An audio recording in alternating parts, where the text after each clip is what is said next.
The gay and lesbian population presents the world with a large group of people, far larger than research can indicate because of the fear so many of them experience being gay. Exposure can destroy their families, their friends, their homes, their jobs, their safety, and their lives. How do we know who is homosexual? What is the mystique of the homosexual person? Are they really any different than bisexuals or heterosexuals? Is sexual orientation just one facet of a human being, or does it dominate who a person is? This film is about people.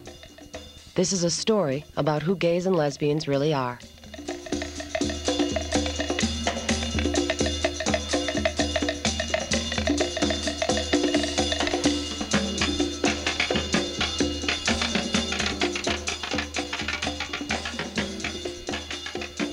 Nobody knows where sexual orientation comes from. It's a complex behavior, and like all complex behaviors, it probably is influenced by a multitude of factors. Some of those have to do with biology, and some of those have more to do with what we call the environment or learning. Getting them out of the box is kind of an interesting thing. It's almost like putting you inside of a dark cage and then opening you up, and suddenly there's an arena of Bengal tigers right there. And so he doesn't know whether you're going to eat him or he can eat you. Well, I'm open, and the reason that I'm out of the closet is it's too difficult, it's too emotionally draining trying to cover from people at work my life. When I think of a man, I think of somebody who can show their emotions, and I think that's more so a quality of a man versus someone who, like my father, who he can't show his emotions, you know, because that's the way he was brought up and that's what he knows. We're all human beings. We all are capable of having the same feelings and behaving the same. And so, I mean, emotions are very important, but because I don't think your emotions should be like preset for you because of your gender. And when the kids up in this particular school call each other faggot, and I stop them and I say, do not use these terms as a put down. And they look at me and they say, why? And it's hard to just say, well, it's not nice. I think it would have more impact if I could say, because I am. As I've cared for people in the gay community who have AIDS, as I've worked with other care providers who happen to be gay, I've connected with people that I wouldn't have connected with otherwise. One of the things that I've noticed as I've worked with patients and their partners is that it's like working with patients and their husbands if they happen to be heterosexual.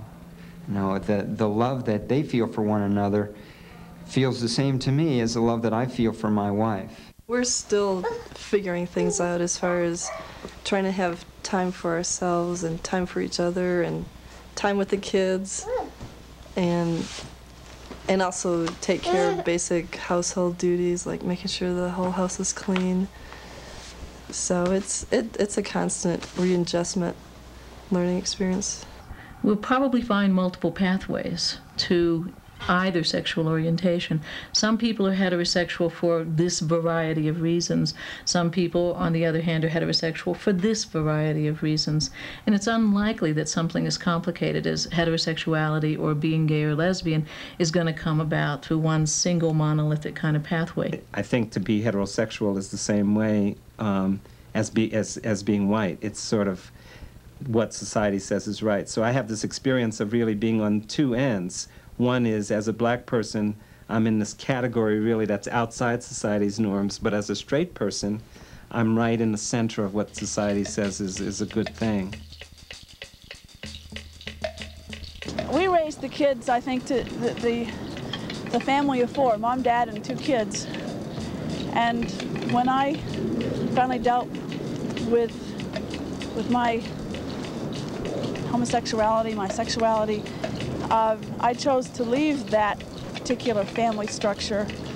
And of course it was very difficult and very painful at times, but we had a lot of honesty, a lot of communication, a lot of respect for each other, and time heals a lot. After a lot of the hurt had been worked through, we walked through a lot of that pain together as much as we could, and the loss of our family as we knew it. I met Claudio close to 6-7 years later, after I had met Rose. I told him about Rose. Claudio knows that Rose is a big part of my life, in the sense that my relationship with her has helped foster who I am right now. I think when I fell in love with Claudio, I fell in love with Claudio because we both had a similar philosophy of life. That philosophy of life was definitely found in my relationship with her. She'll always be a part of me, without a doubt.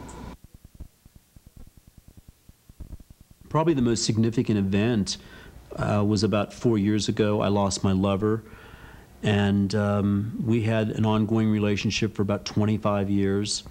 And the hardest part about that was not that I lost him, it's about that we had planned for the future. I mean, I got married because of my fear of people finding out that I was a homosexual, just because I wanted to fit in. And it's just ludicrous that so much emphasis on who you love as being that we had planned